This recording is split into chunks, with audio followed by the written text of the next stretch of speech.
Olá, meus amigos do Facebook e do nosso canal FEPB TV no YouTube. Aqui nós estamos com vocês para juntos efetivarmos mais um Página Aberta. E, excepcionalmente, o programa desta quarta, dia 5 de novembro de 2019, está sendo gravado, ok? Porque nós tivemos um percalço e, em virtude disso, para não deixar a continuidade do programa, estamos gravando e soltando na quarta-feira, dia 6, que é o dia do Página Aberta usual, né, Mary? Toda quarta-feira. Isso mesmo. Então, acompanhe conosco.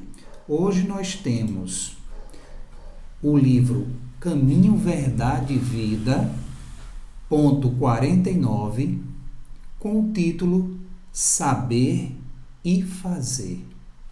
Então, venham junto conosco, abram o livro Caminho, Verdade e Vida e vamos verificar o estudo da noite. Hoje é com base em João 13:17. Mudou um pouco, né? Porque ele pega muito, Emmanuel gosta muito de Paulo, nas epístolas. E hoje nós temos João, capítulo 13, versículo 17. Isso mesmo. E é uma passagem, acho que um dos ensinamentos profundos do Mestre, né, significativo da sua amorosidade, que é a passagem em que ele lava os pés dos discípulos, né?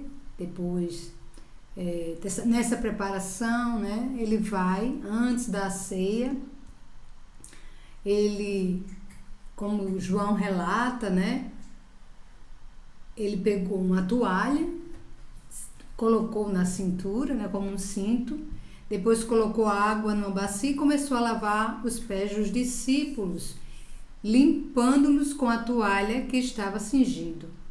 E aí a gente tem aquela passagem que Simão, né, diz: Senhor, lava-me os pés? Pergunta assim, né? E Jesus responde: o que eu faço não compreendes agora, mas sabê-lo-ás depois. Aí Pedro, né, daquela forma dele, ele diz: não me lavarás jamais os pés. E Jesus responde que se não te lavar, não terás parte comigo. Muitas vezes as pessoas perguntam: o que era essa questão dos lava-pés? Né? Na verdade, era uma tradição daquele povo que alguém, um visitante que chegasse à sua casa, e como nós sabemos, naquela época as pessoas andavam, né, de um local para outro, o deslocamento era muito cansativo e os pés às vezes vinham machucados, e quando você chegava na casa daquela pessoa que você ia visitar, era uma forma de dar as boas-vindas, você oferecer uma bacia com água, toalha, não é? Primeiro você acolhia a pessoa e oferecia essa oportunidade de lavar os pés. Então, Cristo, e nas casas mais abastadas... E era até um costume de educação na época, né? Os judeus, eles era tinham de boas-vindas, boas-vindas, né? Então, aquelas pessoas mais abastadas, os servos faziam isso, né? Então, Jesus repete esse costume de boas-vindas, e não só das boas-vindas, mas demonstrando todo o amor, porque era a forma de acolher, né? E aí, quando ele diz a Pedro que se Pedro não deixasse que Jesus fizesse aquele ato, ele não teria parte, né? Então a gente precisa entender o que ele aí, traz. Pedro, na mesma hora, então, Senhor, lava os pés, lava os braços, lava a axila, lava tudo, ele né? diz: Não Senhor, deixo nada de fora. Então, não somente os meus pés, mas também as mãos e a cabeça, né? Então ele caiu em si, estou fazendo besteira. Aí Jesus ainda dá um outro ensinamento quando ele diz: aquele que já tenha se lavado não tem necessidade de lavar senão os pés, porque os pés simbolizava todo vamos dizer, o sacrifício daquelas pessoas que se deslocavam, né? E aí Jesus vai continuando a falar, né? E ele diz que os discípulos chamam ele de mestre. E ele diz bem, porque eu sou, né? Se eu, sendo vosso mestre, vos lavei os pés, deveis vós também lavar-vos aos pés uns dos outros. Porque eu vos dei o exemplo, para que, como eu fiz, assim também possam vós fazer. Aí ele traz, né, uma sentença, né? Quando ele diz, em verdade vos digo, não é o servo maior do que o seu senhor, nem o enviado é maior do que aquele o que o enviou. E aí chega o nosso versículo 17, quando ele diz, sabeis estas coisas, bem-aventurados sois, se as fizerdes. E uma coisa que é bem bom, gostou? Uhum. É interessantíssimo, né? É forte salientar, toda vez que o Cristo faz essa evidência, esse chamado em verdade, é como dizem, né, na brincadeira, ali vem bomba, né? É sempre algo muito, mas muito sério que logo em seguida ele vem falar. Então, olha o título de Emmanuel, Saber e Fazer. Todo um significado na transcrição que ele escolheu, inclusive, da passagem de João. A exemplificação. A questão de você não só ter em teoria qualquer questão, mas de você buscar a prática. E, meu Deus, hein, Marilourdes, quanto isso nos falta. Não é verdade? Nós instituímos muito, em termos de religião, cultos externos, né?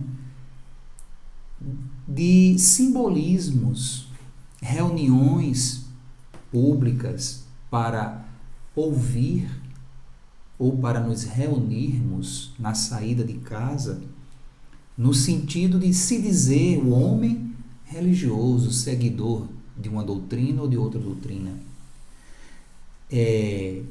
Cultos outros foram estabelecidos, como a questão das simbologias do casamento, né? Simbologias do batismo, da questão das alianças.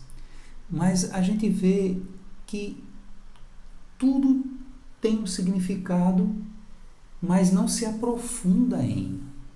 Jesus, em tudo que ele fez, ele também buscava o significado, mas no aprofundamento da questão. Como você bem salientou, é forte e rica, né? Para os judeus, é até uma questão de educação, uma questão de dever.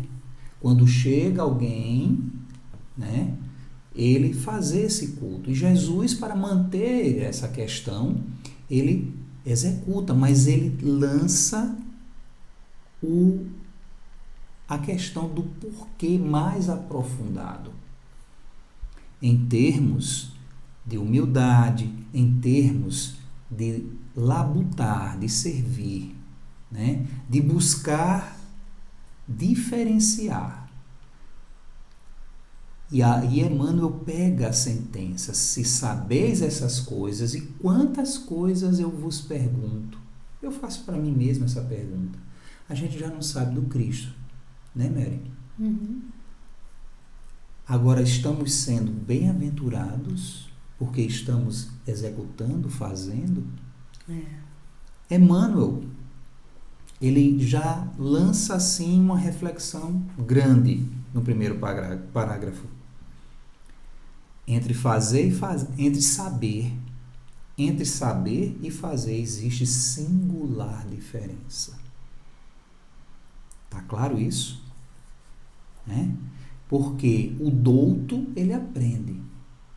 O teórico, ele sabe muitas vezes de có e salteado. A gente conhece irmão, né, Mary, que cita o versículo e o capítulo da Bíblia assim, mostra a sentença. Mas como anda o dia a dia? Nesse sentido de fazer, porque o saber não pode estar desassociado do fazer. O ir aí, ele junta. É como se fosse a base, né, o centro da balança para buscar o equilíbrio. A gente tem que sempre ter o conceito e buscar a exemplificação. Aí Emmanuel, melhor o que Emmanuel diz. Quase todos sabem, poucos fazem. E tem outra sentença de Cristo que eu digo, repito, que é vergonhoso para nós cristãos, 2000 anos depois dele ainda ser uma verdade. Tu lembra, Mero, que sentença é essa? Parecida com essa aqui, quase todos sabem, poucos fazem. Diga aí. Muitos os chamados, poucos escolhidos. Nos dias atuais, pelo que a gente já recebeu da espiritualidade, sinceramente, para mim, é vergonhoso ainda ser verdade essa fala de Jesus. Ainda não está no passado, sabe? Porque tudo bem, no passado histórico, no passado histórico, a humanidade olhar para trás, rapaz, olha quanto tempo não se passou, né? E o Cristo, olha como ele teve certeza, mas agora não, agora está diferente. Mas infelizmente isso não acontece ainda, né?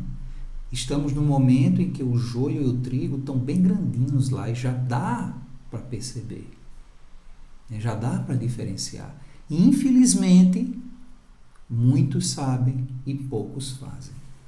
Está do mesmo jeito aqui ainda, né?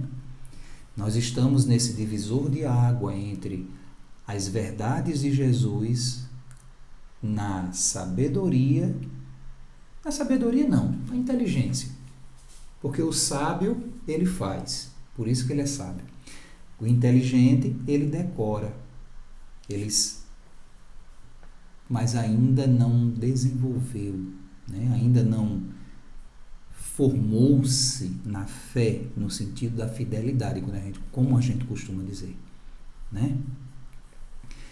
E aí, olha o ponto 3. Fala aí, Mary, do ponto 3. Todas as seitas religiosas, de modo geral, somente ensinam o que constitui o bem. Todas possuem serventuários, crentes e propagandistas, mas os apóstolos de cada uma escasseiam cada vez mais.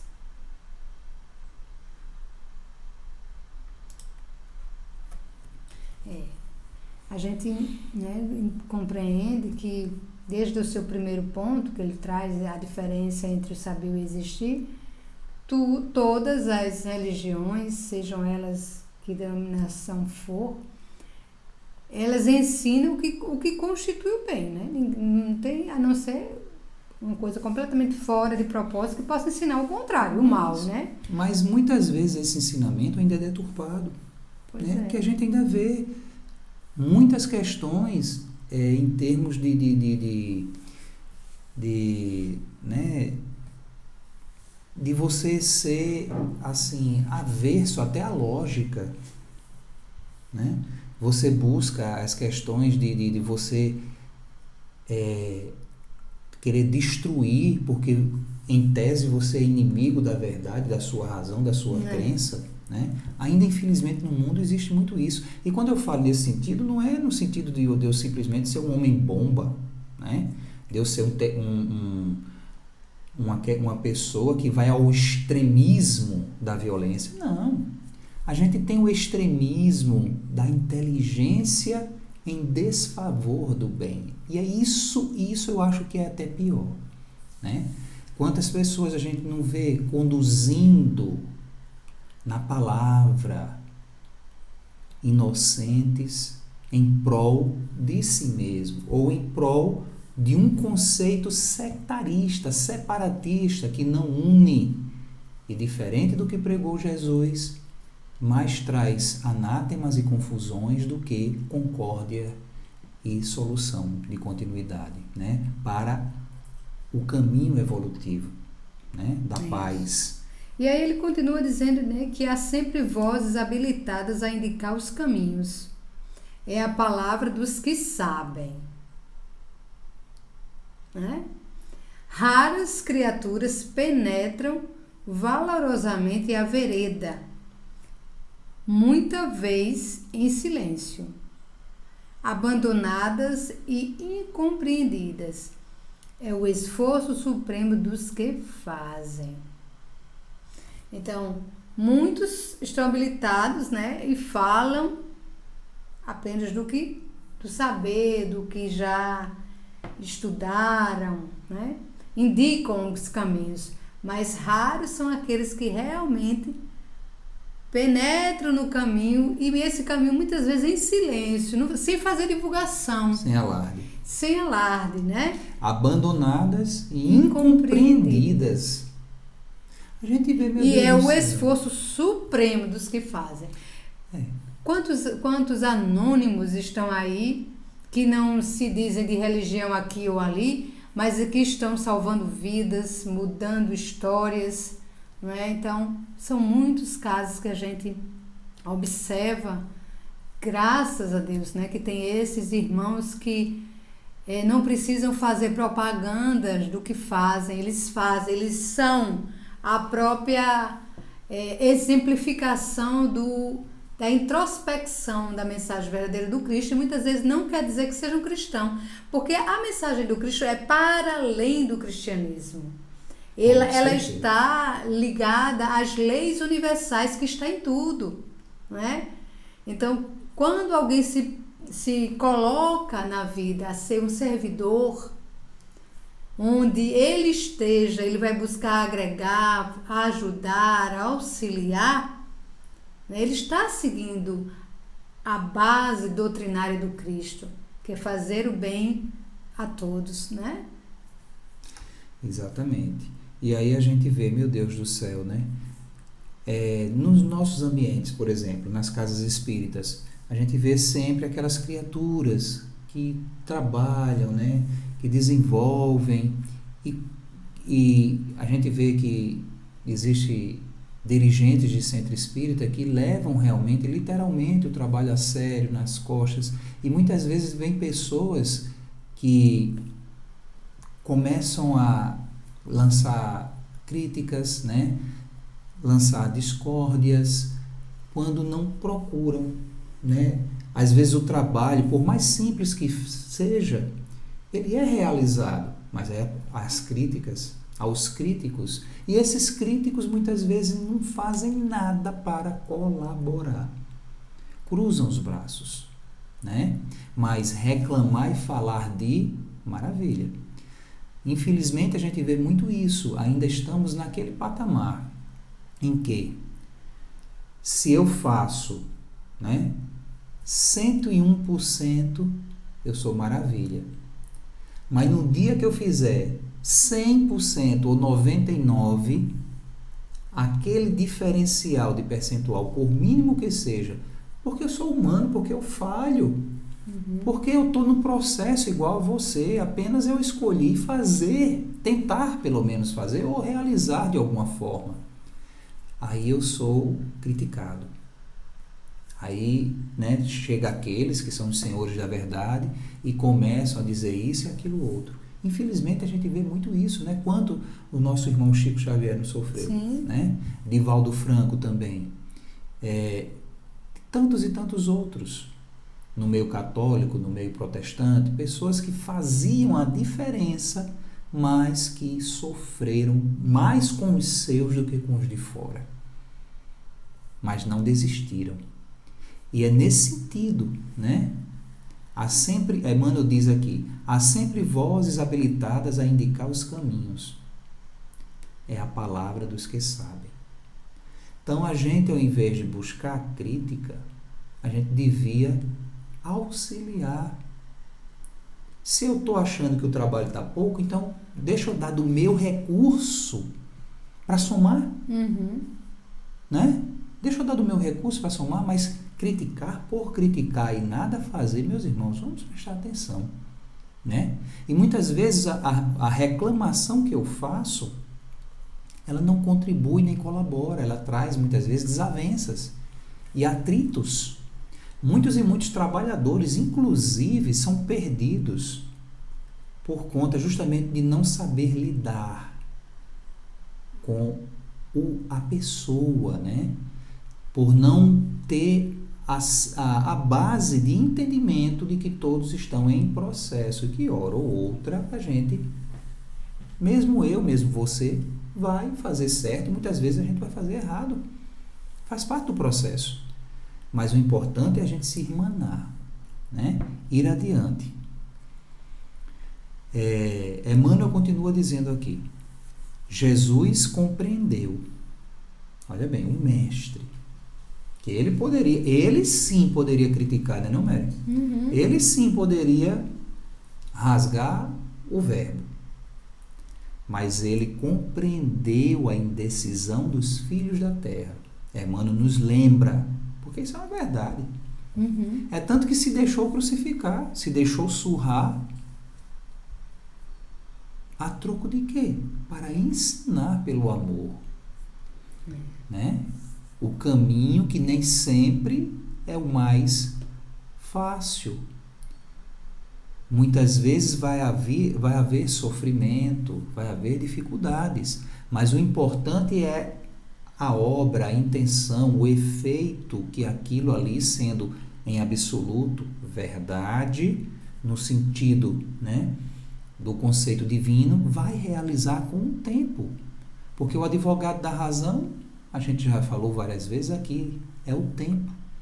Então, a gente tem que ter essas questões de desenvolver em nós, principalmente a humildade, o perdão para bem conviver, né? Entender que se eu falho, o outro também tem, assim, sabe, o direito de errar. E eu tenho que estar apto a entender, né? Colaborar, somar e, dentro do preceito do Evangelho, sem ser conivente com erro, fazer o conserto, ou me consertar, né? Porque às vezes eu tenho que me consertar e seguir adiante. Jesus compreendeu a indecisão dos filhos da terra e, transmitindo-lhes a palavra da verdade e da vida, fez a exemplificação máxima através de sacrifícios culminantes. E esse é o grande desafio, né? Porque nós, a maioria de nós, é muito fácil a gente dizer que conhece determinada coisa, que conhece a mensagem do Cristo, mas a mensagem do Cristo, ela é uma mensagem que ela não tem como ser apenas nos lábios, ela precisa ser exercitada, porque é só no exercício verdadeiro que a gente encontra o sentido. É verdade. Porque enquanto a gente está só nos lábios, a gente fica, às vezes, ou no fanatismo ou na fantasia. Né? Então, só a prática é da essência, e essa prática é como ele diz aqui. Ele fez a exemplificação máxima, o Cristo fez o máximo, que nós muitas vezes não conseguimos ainda nem dar alguns passos, através do sacrifício culminante, mostrando que naturalmente a gente precisa sacrificar alguma coisa. Quando a gente fala, a gente já até disse isso aqui em outras vezes, quando a gente fala em sacrifício, a gente não está falando em sofrimento, em doloroso sofrimento. Muitas vezes esse sacrifício é da nossa estrutura egóica, porque nós somos muito egoístas ainda. Então, ou do orgulho, né? O egoísmo e orgulho, né? São irmãos gêmeos, né? Um auxilia o outro. Então, a gente está sempre nessa busca do apontamento, como você falou no início, das dificuldades do outro e nunca da minha, né? Nunca do que é que eu posso melhorar, do que é que eu posso modificar, do que é que eu posso buscar para o entendimento. O Google está querendo ajudar a gente. Mas vai ter aí o auxílio do nosso assistente. Né? Então, isso é importante. A gente, né, como você disse, cada um de nós olharmos para como é que está o nosso exercício, como é que está a nossa prática do Evangelho do Cristo. Porque a nossa maior divulgação do Evangelho do Cristo é o nosso exemplo. É como nós agimos nos momentos de dificuldade, nos momentos que a coisa está difícil, né? Esse é o nosso exemplo maior. Senão, nós, como o próprio Cristo diz, eles me honram apenas com os lábios, né? Então, nós precisamos honrar o Cristo verdadeiramente no nosso esforço de prática. Em espírito e verdade, em essência, na dinâmica do dia a dia, nas minúcias, né? Da convivência, das relações de trabalho, das questões de tudo, no trânsito, né? Andando, com o vizinho, na família. né? A gente tem que realmente buscar a internalização desses conceitos, porque olha o que Emmanuel diz: a existência de uma teoria elevada, a existência de uma teoria elevada envolve a necessidade de experiência e trabalho, senão não serve de nada. E o Evangelho, no sentido evolutivo de nossas individualidades, sem experiência e sem trabalho, não tem como haver desenvolvimento, não tem como haver crescimento, não tem como chegar em melhoria. E a gente tem que admitir, muitas vezes, quando a gente vai por um caminho, que a gente vê que esse caminho não está realmente satisfazendo em termos de coletividade, sabe? Porque muitas vezes eu entro na essência do egoísmo e vou, em tese, lucrando materialmente e acho que está tudo maravilhoso porque eu estou à frente, eu estou à situação, eu tenho posição econômica, eu tenho posição social. E os outros não quero saber, porque não tem interesse, não faz parte do meu grupo, da minha convivência. Mas não é assim que as coisas resolvem-se. A gente tem que procurar resolutividade a longo prazo. E para isso eu tenho que pensar em mim e nos outros. Toda política, seja ela pública ou individual, que não vá nesse princípio, ela tem que ser mudada. A gente vê o que está acontecendo aí com os nossos irmãos no Chile. Tudo que em política macroeconômica foi feito lá foi para desenvolvimento econômico. Mas o resultado dessas manifestações mostra como anda e como está o povo. Né? Até a água falta, porque a água é privatizada, a água pertence a grupos econômicos no Chile. Imagine isso. Então, verdadeiras regiões lá ficaram à míngua, secaram, porque eu peguei para mim um bem que é de comum, tem que ser de comum a todos. Então a gente tem que ter muito cuidado em observar isso a longo prazo. Eu preciso pensar na minha coletividade, como Cristo falou, né? Se a ação edificante fosse desnecessária, Emmanuel continua, a mais humilde tese do bem deixaria de existir por inútil. E a gente lembra, a história nos mostra que todas as grandes civilizações que chegaram ao seu apogeu visando, né, só o econômico, só o poder, elas declinaram, elas morreram, elas perderam sua importância e o seu poderio. Né? Então a gente tem que buscar perenidade, porque o bem ele tem que ser acessível a todos.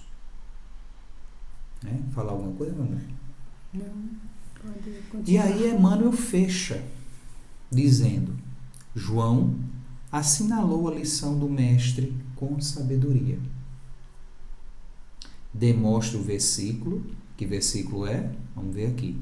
Se sabeis estas coisas, bem-aventurados sois se as fizerdes. Demonstra o versículo que somente os que concretizam os ensinamentos do Senhor podem ser bem-aventurados. Aí reside no campo do serviço cristão a diferença entre a cultura e a prática, entre saber e fazer. Ele termina justamente com o título, que é saber e fazer. Né? Então, mais do que nunca, afinal de contas já estamos no raiar da regeneração. Por isso que Bezerra de Menezes disse que a gente não tem mais tempo de olhar para trás, nem de estar esperando alguma coisa.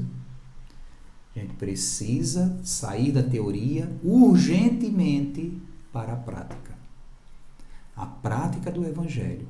A prática e o desenvolvimento da cultura da educação moral, como preceitua Allan Kardec nos seus livros, no Pentateuco, porque só o desenvolvimento e a aplicação da educação moral dentro do alicerce do Evangelho é que vai trazer de fato a integridade e o desenvolvimento perene para toda a humanidade. Porque se hoje eu estou vivendo um dilema entre excessos de consumo, bens e escassez, não é porque a Terra, pensem bem nisso, não é porque a Terra ela está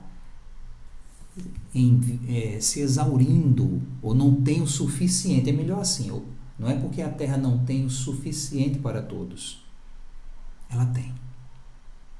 Ela tem para o ciclo que Deus determinou para ela. E olha que não é pouco, porque a Terra já está com 4,5 bilhões de anos. Mas pensemos, por que estamos vivendo toda essa dificuldade, todas essas calamidades, todas essas dificuldades e toda essa base aí em vias até de chegar a um processo de aniquilação da raça humana? Justamente porque está faltando a prática e a vivência do Evangelho. Como Emmanuel chama a atenção aqui. Porque quando toda aquela comunidade que verdadeiramente vivenciar a prática e a vivência do Evangelho, ela não só vai ter fartura, mas ela vai ter para distribuir. Porque aí eu parafraseio, Mari Lourdes, Francisco de Assis. É dando que se recebe. Né? Quanto mais eu dou, mais eu recebo. Mas aí eu preciso respeitar tudo e todos. A natureza, os minerais, as pessoas, as culturas diversas, né? Os pensares, mas sempre dentro de um equilíbrio no ponto que o Evangelho me recomenda. Amar a Deus sobre todas as coisas e ao próximo como a mim mesmo. Então é isso, né? Nós vamos ter poema hoje para encerrar? Sim, né? Depois de uma mensagem tão maravilhosa, importante e para nos trazer essa grande reflexão de como andam nossas atitudes perante a mensagem já conhecida, né? E aí Maria Dolores traz uma mensagem hoje com o título Serve e Esquece. Coração, ouve, se queres. A bênção da paz constante trabalha e segue adiante, cumprindo o próprio dever. Para vencer no caminho, tristeza, treva e pesar, muito mais do que lembrar, a vida roga esquecer. Esquece as mágoas sofridas, as horas do céu cinzento, o azedume, o desalento e os tempos de provação. Renova-te dia a dia. Não pares contando lutas. Progresso é o lema que escutas no mundo em transformação.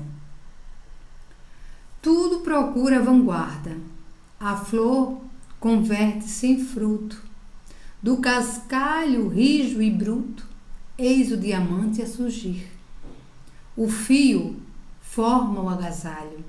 A própria noite se esquece na aurora que resplandece, buscando a luz do porvir. Da própria queda no erro, levanta-te e segue à frente, servindo incessantemente. Tudo podes refazer. Não te detenhas na angústia. Ante o mal, prossegue e ouvida. As próprias nódoas da vida, a vida pede esquecer. E assim, possamos seguir adiante, buscando um mundo de renovação. Né, Queiroz? Lembrando que saber é fazer, né? Isso é sabedoria. Então é isso, meus irmãos. Obrigado pela companhia de todos, né? Nesse Página Aberta. E semana que vem, com a graça de Deus, estaremos ao vivo aqui com vocês, né? Já que hoje o programa foi gravado, mas deixamos aí para o coração de todos, né? Esse estudo que tanto nos engrandece e com certeza tende a ajudar tanto a gente como ajuda vocês também, sem dúvida, nas reflexões que a espiritualidade nos traz. E aí, então, quem sabe faz a hora. Não espera acontecer. Perfeito. Então, até semana que vem com mais um Página Aberta. Um beijo no coração e até lá. Muita paz. Hoje e sempre.